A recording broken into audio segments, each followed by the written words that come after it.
আপনাদের এই এলাকা থেকে একটা আওয়াজ উচ্চারিত হয়েছিল, মনে আছে? কি আওয়াজ? কি আওয়াজ? বসেন, কেমনে খেলা হবে একটু বুঝিয়ে দেই। বসেন, একটু বসেন, একটু বসেন, একটু বসেন, বসেন। খেলা কেমনে খেলতে হয় একটু বুঝিয়ে দিয়ে যায়। বসেন, বসেন। খেলা হবে শুধু মুখে বললেই হয় না, খেলার কৌশল আর সিস্টেমও জানতে হয়, খেলার পদ্ধতি জানতে হয়। খেলার কৌশল আর পদ্ধতি কি জানেন? একা একা খেললে হয় না, দলবদ্ধভাবে খেলতে হয়। পৃথিবীর যত বড় বড় খেলা সব দলবদ্ধভাবেই খেলা হয়। ক্রিকেট খেলে কয়জন? ফুটবল খেলে কয়জন? 11 জন। আন্তর্জাতিক সিস্টেমে ফুটবল খেলে কয়জন? এক এক পক্ষে 11 জন থাকে, কিন্তু এই 11 জনের মধ্যে কর্মবন্টন থাকে। কি থাকে? কর্মবন্টন থাকে। 11 জনের মধ্যে একজন থাকে নিজেদের গোলপোস্ট সংরক্ষণ করার জন্য, তাকে বলা হয় গোলকিপার। ঠিক আছে? থাকলো কয়জন? 10 জন। এই 10 জনের মধ্যে 4 জন থাকে নিজেদের ডিফেন্সকে রক্ষা করার জন্য। এরপরে আরো 4 জন থাকে একটু আগে, এরা থাকে মাঝমাঠ, মিডফিল্ডে। এরা মাঠটাকে নিজেদের নিয়ন্ত্রণে রাখতে চায়। 4 জন কয়জন গেল? কয়জন থাকলো? কয়জন? 2 জন। এই 2 জন থাকে স্ট্রাইকিং পজিশনে। বুঝতে পারছেন কথা? এবার এই 11 জন সমন্বিত ভাবে তারা বিপক্ষ দলের উপর আক্রমণ শানায় এবং জয় নিয়ে ঘরে ফিরতে চায়। জয় নিয়ে ঘরে ফিরতে চাইলে কি করে? এই যে 4 জন ডিফেন্সে আছে, তাদের মূল কাজ হলো যেন কোনোভাবেই আমাদের গোলপোস্টে বিপক্ষ দল গোল করতে, এটা দ্বারা তাদের রক্ষা করা মূল দায়িত্ব। মিডফিল্ডে যারা থাকে তাদের দায়িত্ব হলো মাঠটা যেন নিজেদের নিয়ন্ত্রণে থাকে, এটা আমাদের দায়িত্ব।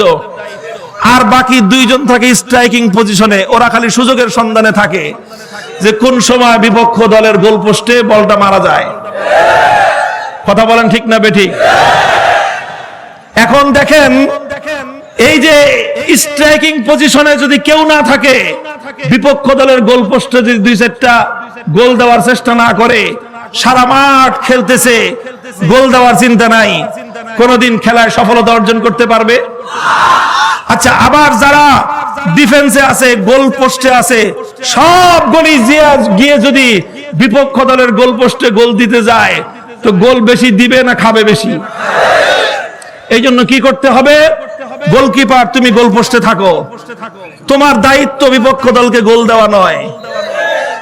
যারা ডিফেন্সে আছো তোমরা ডিফেন্সে থাকো, তোমাদের দায়িত্ব বিপক্ষ দলকে গোল দেওয়া নয়।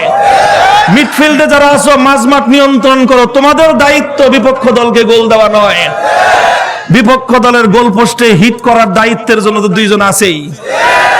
তোমরা বাকিরা সবাই মিলে ওই 2 জনকে যোগান দাও, ওই 2 জনকে যোগান দাও, তো ওই 2 জন কি করবে? গোল দিবে। কথা ঠিক? মুহতারাম হাজিরিন, ইসলামের মধ্যে আমি শুরুতেই যে কথা বলেছি, মৌলিক কাজ হলো 3 স্তরের কাজ। প্রথম স্তরের ডিফেন্সিভ কাজ হলো তালিমে দ্বীন।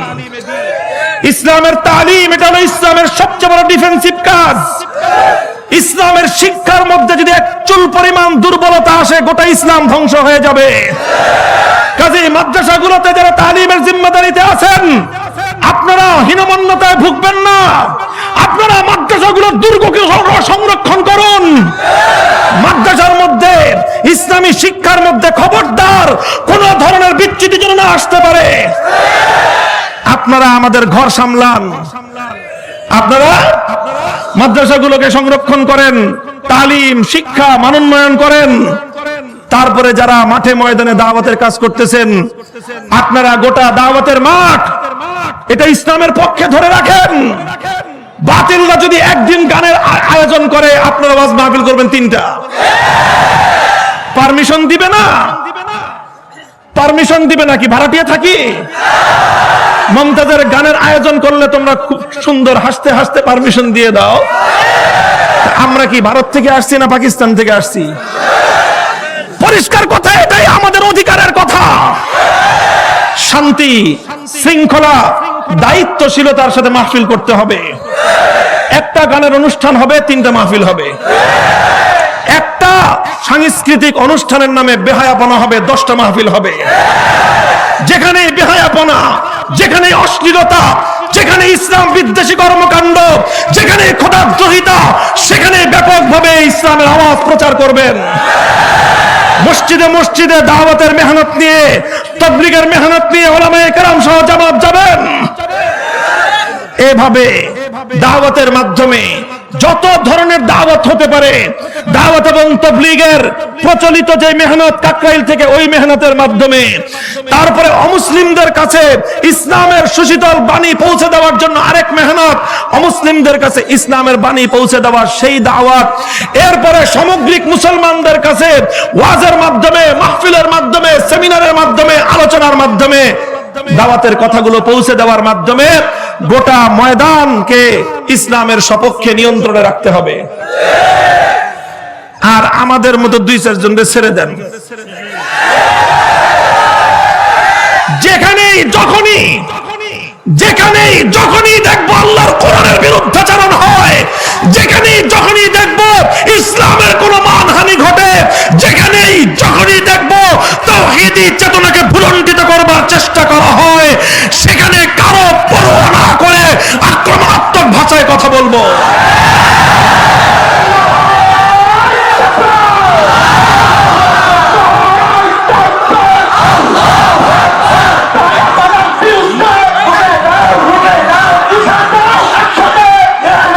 মুহতারাম হাজিরিন,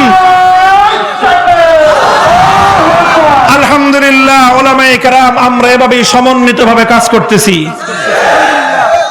তো যারা আমাদেরকে না বুঝে, যারা আমাদের কৌশল বুঝে না, তারা শুধু আমার উপরে খেপছে। যারা আমাদের কর্মপদ্ধতি বুঝে নাই, খেলার সিস্টেম বুঝে নাই, তারা আমারে ডাকে, আসো খেলা হবে। নিক্সন ভাই, আপনার আমি অনেক আগের থেকে মহব্বত করি। আগামী দিনে আপনার এলাকায় আসবো ইনশাল্লাহ, আপনার সাথে দেখা হবে, আপনার বাড়িতে দাওয়াত খাবো ইনশাল্লাহ। বিরোধ নাই, বিরোধ নাই, বিরোধ নাই, বন্ধুত্বের হাত আপনাদের প্রতি আমাদের অগ্রসরমান। কি বলেন? উনি এই দেশের জন্য, এলাকার জন্য যথেষ্ট উন্নয়নমূলক কাজ করেছেন। মানুষ ওনাকে ভালোবাসতেন, অনেক ভালোবাসতেন, কিন্তু কেন যে উনি এই কাজটা করতে গেলেন, মানুষের ভুল ত্রুটি হয়। আমি আশা করব যে আলেম ওলামাদের বিষয় নিয়ে কথা বলতে গিয়ে ওনার এটা স্লিপ অফ টাং হয়েছে, ওনার এটা স্লিপ অফ টাং। আপনি মেহেরবানি করে আপনার এই কথাটা প্রত্যাহার করে নেবেন। আমরা আপনাদের ভাই, আপনারা আমাদের ভাই। আমি বারবার বলছি, আমাদের কথা, আমাদের বক্তব্য কোন দলের বিরুদ্ধে নয়। বঙ্গবন্ধুর বিরুদ্ধে তো প্রশ্নই আসে না। তিনি একজন মরহুম মানুষ, একজন মানুষ মারা গেছে। আমাদের ইসলামের উদার আদর্শ হলো একজন মানুষ জীবিত থাকা অবস্থায় তার কিছু সমালোচনা করলে করা যায়। মানুষটা মৃত্যুবরণ করলে তখন তার উস্কুরু মাহাসিনা মাউতাকুম, তার সমালোচনা করা, তার বিরুদ্ধাচরণ করা মুহাম্মদে আরবির আদর্শের মধ্যে নাই।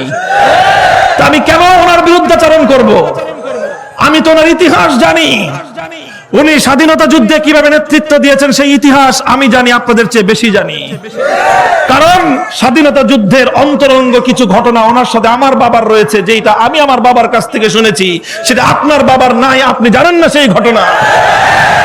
কাজে বঙ্গবন্ধু সম্পর্কে আপনার থেকে আমার দুই কলম বেশি জানা আছে, 2 অক্ষর বেশি জানা আছে। আমি কেন ওনার সম্পর্কে বলতে যাব? আমি কেন ওনার সম্পর্কে সমালোচনা করতে যাব? আপনারা যারা আলেম ওলামাদের বক্তব্যকে বিকৃত করে বঙ্গবন্ধুর বিরোধী বক্তব্য বলে সাব্যস্ত করেছেন, আপনারা বঙ্গবন্ধুর অমর্যাদা করেছেন। আপনাদের বক্তব্য প্রত্যাহার করেন। আমি চ্যালেঞ্জ করলাম, আমার কোন কথা, কোন একটা অক্ষর বঙ্গবন্ধুর জন্য মর্যাদা হানিকর দেখাতে পারবেন না। ইভেন আওয়ামী লীগের দলের বিরুদ্ধে আমার কোনো বক্তব্য নাই। আমি সারা বাংলাদেশ ঘুরে দেখেছি, আওয়ামী লীগ বলেন, বিএনপি বলেন, এদেশের তৌহিদি জনতার মধ্যে এক নতুন জাগরণ আমি লক্ষ্য করছি। এরা কেউ তাওহীদ বিরোধী কাজকে পছন্দ করছে না। শিরকি সংস্কৃতিকে আওয়ামী লীগের 80% কর্মীরা পছন্দ করছে না। এটা আমি আমার অ্যানালাইসিস বলছি। কাজী মুহতারাম হাজিরিন, যে কথা বলতেছিলাম, কাজী আমি এই কথাগুলো বলছি এটা দেখে যারা মনে করেন কথাগুলো আমার একার, আপনারা ভুল করছেন। স্ট্রাইকার একা আপনাদের গোলপোস্টে গোল দিতে চায়, এই জন্য যদি মনে করেন ওই বাটাই খালি আমাদের বিপক্ষে, আর বাকি 10টা তো ভালোই। কি বলেন? বিপক্ষ দলের বাকি 10 জন কি আপনার পক্ষে না আপনার বিপক্ষে? তো শুধু স্ট্রাইকিং পজিশনে যে খেলতেছে তারে আপনি প্রতিপক্ষ মনে করেন কেন? তো বোকার স্বর্গে বসবাস করেন আপনি। আপনি তো খেলার সিস্টেমই চিনেন, বুঝেন নাই। আপনাকে যদি বলতে হয় গোটা আলেম সমাজকে বলতে হবে, আপনাকে যদি কথা বলতে হয় গোটা ইসলামকে আক্রমণ করে কথা বলতে হবে। কারণ আমি যেটা বলেছি গোটা ইসলামের পক্ষ থেকে বলেছি, আমি যেটা বলেছি গোটা ইসলামকে ডিফেন্স করেছি। আমার একটা বক্তব্য কোরআন সুন্নাহর দৃষ্টিতে সামান্য পরিমাণ ভুল প্রমাণ করেন, আমি কথা দিলাম গোটা জাতির কাছে তৎক্ষণাৎ ক্ষমা প্রার্থনা করে প্রত্যাহার করব। এখনো পর্যন্ত আলহামদুলিল্লাহ আমার একটা বক্তব্য কোরআন সুন্নাহর সামান্য পরিপন্থী প্রমাণিত হয়নি। আলহামদুলিল্লাহ, হকের উপর অবিচলতা এবং অটলতার পুরস্কার শুধু আমি একা নই, গোটা বাংলাদেশের মানুষ উপভোগ করবেন। আল্লাহ পাক রব্বুল আলামিন যখন জাতির উলামায়ে কেরাম হক এবং হক্কানিয়াতের ঝান্ডা সমুন্নত করেন, জাতির উলামায়ে কেরাম যখন ব্যক্তি স্বার্থ দুনিয়াবী স্বার্থকে জলাঞ্জলি দিয়ে আল্লাহর দ্বীনের স্বার্থকে ঊর্ধ্বে ধরে তো তুলে ধরবার চেষ্টা করেন, হোক না সেটা মামুনুল হকের মতো একজন সাধারণ নগণ্য মানুষ, আল্লাহ পাক ওই মাধ্যমেই গোটা দেশ এবং শাসকদেরকে আল্লাহ পাক রব্বুল আলামিন সঠিক পথে পরিচালিত করেন। আরে বাচ্চা আকবরের যুগ থেকে বাচ্চা জাহাঙ্গীর এবং আলমগীরের সোনালী যুগ এমনিতে আসে নাই, এমনিতে আসে নাই। বাচ্চা আকবর কত বড় বদ্দিন ছিল, কত বড় বদ্দিন। সে ইসলামকে ধ্বংস করার জন্য নতুন ধর্ম প্রণয়ন করেছিল। কত ঠিক? 50 বছর মেহনত করেছিল ইসলামকে ধ্বংস করার জন্য। কে? কথা বলেন কে? আকবর দা গ্রেট। আর সেই আকবরের ছেলে হলো জাহাঙ্গীর, জাহাঙ্গীরের ছেলে হলো আলমগীর। আলমগীরের জীবন পড়েন, গোটা জীবনের 60 বছরের ক্ষমতার মসনদে বসে একদিন তাহাজ্জুদের নামাজ কাজা হয় নাই। বাচ্চা আলমগীর কে? বাচ্চা আলমগীর যিনি তার জমানার সবচেয়ে লিখিত বড় ফতোয়ার কিতাব ফতোয়া আলমগীরিয়া, যার নেতৃত্বে লিপিবদ্ধ হয়েছে, গোটা দেশের সমস্ত আলেমরা এসে মতামত দিতেন, চূড়ান্ত সিদ্ধান্ত বাচ্চা আলমগীর দিতেন। এই যে বাদশা আকবর যে ইসলামকে ধ্বংস করার জন্য দ্বীন এলাহি করলো, আর আকবরের নাতি আলমগীর তাহাজ্জুদের নামাজ কাজা হয় না, জমানার সবচেয়ে বড় বুজুর্গ। এমনিতেই হয়েছে? এমনিতেই? এমনি হয় নাই। আকাশ থেকে বৃষ্টির মতো টপ করে পড়ে নাই, জমিন থেকে গাছের মতো মাটি ফুঁড়েও বের হয় নাই। এই আকবর থেকে আলমগীর পর্যন্ত এই ইনকিলাব আর এই পরিবর্তনের পিছনে একজন মুজাদ্দিদ আল-ফিসানির ত্যাগ, কোরবানির সাধনার অবদান ছিল।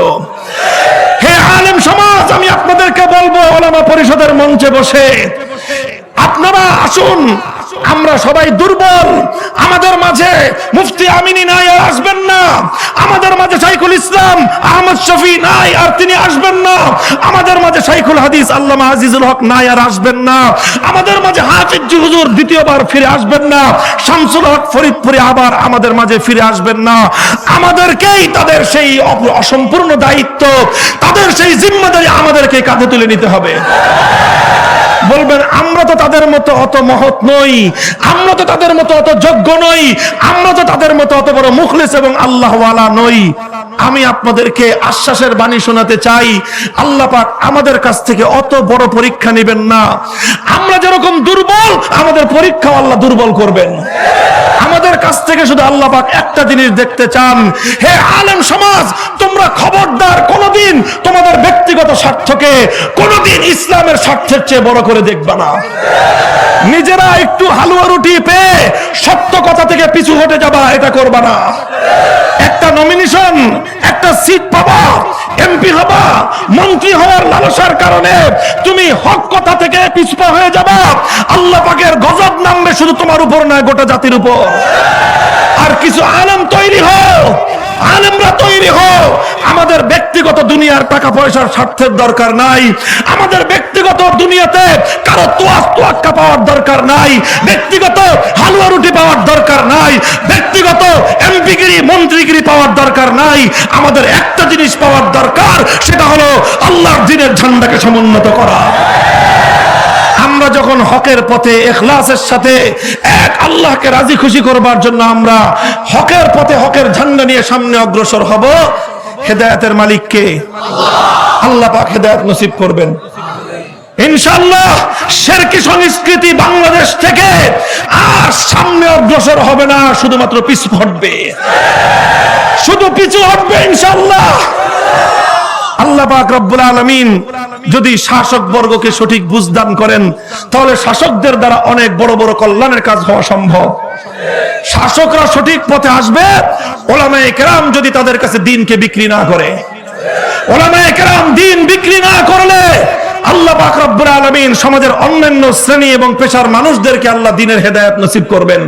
আল্লাহ পাক আমাদেরকে কবুল করুন, তৌফিক দান করুন। ইনশাআল্লাহ হকের পথে আছেন তো? আর যে দৃষ্টান্ত দিলাম, সবাই মঞ্চে এসে মামুনুল হকের মতো এরকম গরম গরম কথা বলতে যায় না। এটা আপনাদের প্রতি আমার নসিহত, এটা আপনাদের প্রতি আমার বিশেষ অনুরোধ। একটু বসেন। যারা তালিমের ময়দানে কাজ করেন তারা নম্রভাবে নিজেদের ঘরগুলো সামলান। যারা দাওয়াত এবং তাবলীগের ময়দানে কাজ করেন তারা নমনীয়তার সাথে দাওয়াতের কাজ করেন।